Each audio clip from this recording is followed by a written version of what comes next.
آپ نے انڈیا میں بیٹھ کر بولا کہ جو بٹوارا ہوا ہے اس پہ آپ نے تنقید کی، بٹوارے پہ آپ نے پارٹیشن پہ تنقید کی.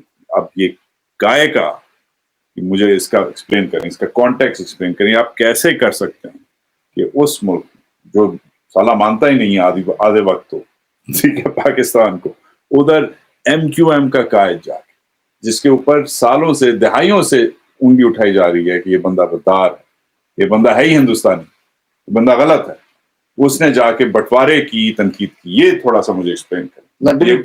اور آج پھر میں آپ کے توسط سے بتاتا ہوں کہ the division of the subcontinent was a conspiracy hatched by British Empire to divide the United India into two provinces.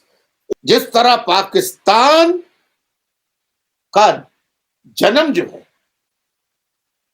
وہ انگریزوں کی کانسپریسی تھی، اگر یونائٹڈ انڈیا ہوتا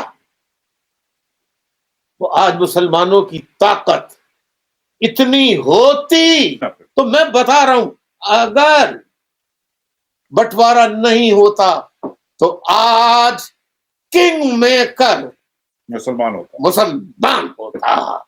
200 ملین اگر ہم حساب کریں، آپ کی بات میں اس لیے وزن ہے. بنگلہ دیش کے 200 ملین رکھیں، ہندوستان کے 200 ملین رکھیں، ہمارے 250 ملین رکھیں، 650 ملین تو یہ ہوتے ہیں. میری اپنی تھنکنگ ہے، میں نے جو ابھی تھنکنگ بتائی ہے کہ اگر پاکستان نہیں بنتا اور یونائٹڈ انڈیا میں ہوتے، بنگلہ دیش کے مسلمان کاؤنٹ کر لیں، پاکستان کے مسلمان کاؤنٹ کر لیں، انڈیا کے مسلمان کاؤنٹ کر لیں، ہم سب آج یا تو برابر ہو جاتے تعداد میں ہندوؤں کے. ویٹیج ہوتی، پیرٹی ہوتی. مگر الطاف بھائی پیرٹی ہوتی. بات آپ کی لاجکلی صحیح ہے، مگر میں اس کی لاجک نہیں کاؤنٹر کر رہا، میں اس کی پالیٹکس کاؤنٹر کر رہا ہوں، اس کی آپٹکس کاؤنٹر کر رہا ہوں. میرا قائد ہے، میں ایم کیو ایم کا ووٹر ہوں، میں بی اے نہیں، یہ بھی تو کہا نا میں نے انڈیا میں. میں ہندوستان میں اپنے قائد کو دیکھ رہا ہوں کہ یہ ہندوستان میں بیٹھ کے میرے ملک کے بٹوارے کی تنقید کر رہا ہے اور پھر ساتھ ساتھ مجھ سے ووٹ بھی مانگ رہا ہے. دیکھیے عمران خان صاحب وہاں موجود تھے، میں کوئی چھوٹی بات نہیں کرتا. میں نے پھر کہا اس تقریر میں ان کے سامنے کہ ڈویژن غلط ہوا. سینکڑوں سوال ہمارے پاس، اور ہم انشاءاللہ 20-25 منٹ میں تقریباً 2 گھنٹے یہ چلائیں گے اور ختم کریں گے. ٹویٹر اور ٹک ٹاک پہ وہ جو کوئک ٹاکس کرتے ہیں نا، let's do some quick analysis, Twitter sized analysis, right, بلٹ سائز جسے کہتے ہیں. وہ والی بلٹ نہیں جو آپ پاؤچ پہنتے تھے، دوسری والی بلٹ جو تو خالی جو پنجابی ہے وہی ڈیل کر سکتا ہے، واپس کوئی آ نہیں سکتا. اب اس سب میں پنجابیت، پنجابی اسٹیبلشمنٹ ایک یہ لاسانی ٹاپک ہے اور تھوڑا سا ہمیں آرام سے چلنا پڑے گا، مگر ایک پنجابی فوج وغیرہ اس سب کا ایک جو آپ کہہ سکتے ہیں ایک تجزیہ بنتا ہے.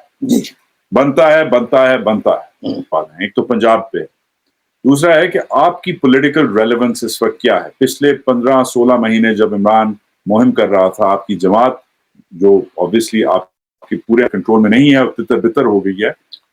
خدا نہ کرے تتر بتر نہیں، وہ صرف ٹولہ ہے، بہادر آباد ٹولہ، پی ایس پی ٹولہ، that is ٹولہ the entire مہاجر نیشن، مہاجرس. تعجب نہیں ہوتا، میں کراچی کا پڑھا ہوں، مجھے سمجھ آ گئی آپ کیا کہہ رہے ہیں، مگر آپ کی پولیٹیکل ریلیونس کی بات نہ کریں.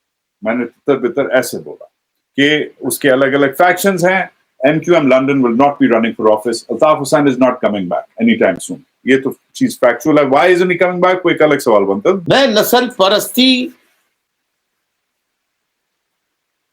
کے مجموعے سے نکل کے مہاجر پیدا ہوا ہوں کہ میں اس پوزیشن میں ہوتا کہ جس صدمے سے میں مشکل، اتنے صدمے کے باوجود میں آپ کو انٹرویو دے رہا ہوں.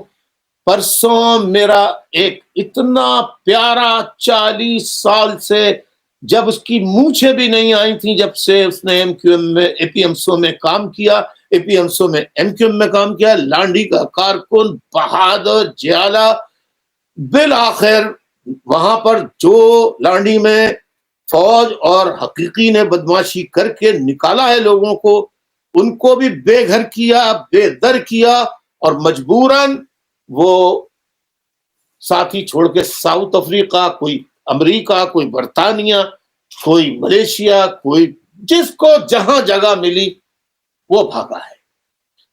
تو وہ ساؤتھ افریقہ کا یونٹ انچارج تھا، وہ قتل کیا گیا ہے.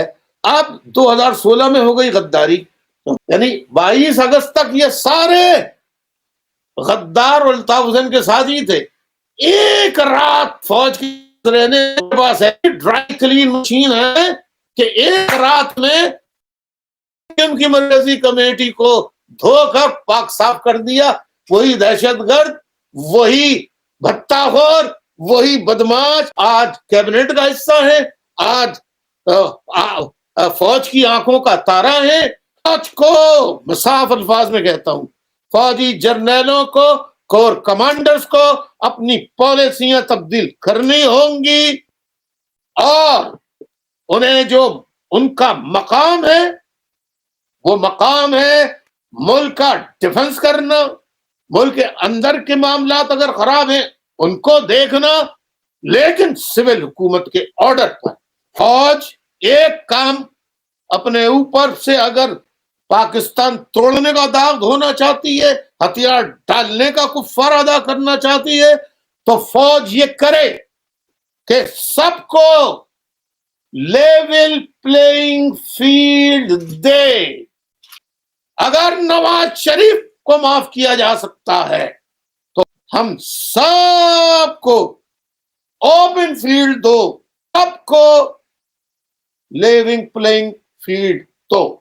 کہ فوج ایک کام اور کر دے کہ سب کو لیونگ پلئنگ فیلڈ دے، اور تمام لائسنس اور غیر لائسنس اسلحہ وہ برٹش کی طرح سے بند کر دے.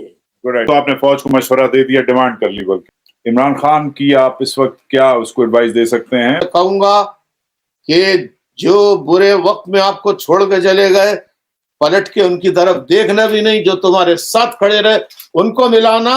لوگ ہیں پاکستان آپ جیسے جو اینٹی فوج، اینٹی اسٹیبلشمنٹ جنہوں نے وقت گزار رہے ہیں، اور پھر پرو فوج، پرو اسٹیبلشمنٹ وقت بھی گزارا ہے. You've been on both sides. میں ابھی بھی کہہ رہا ہوں You've been on both sides.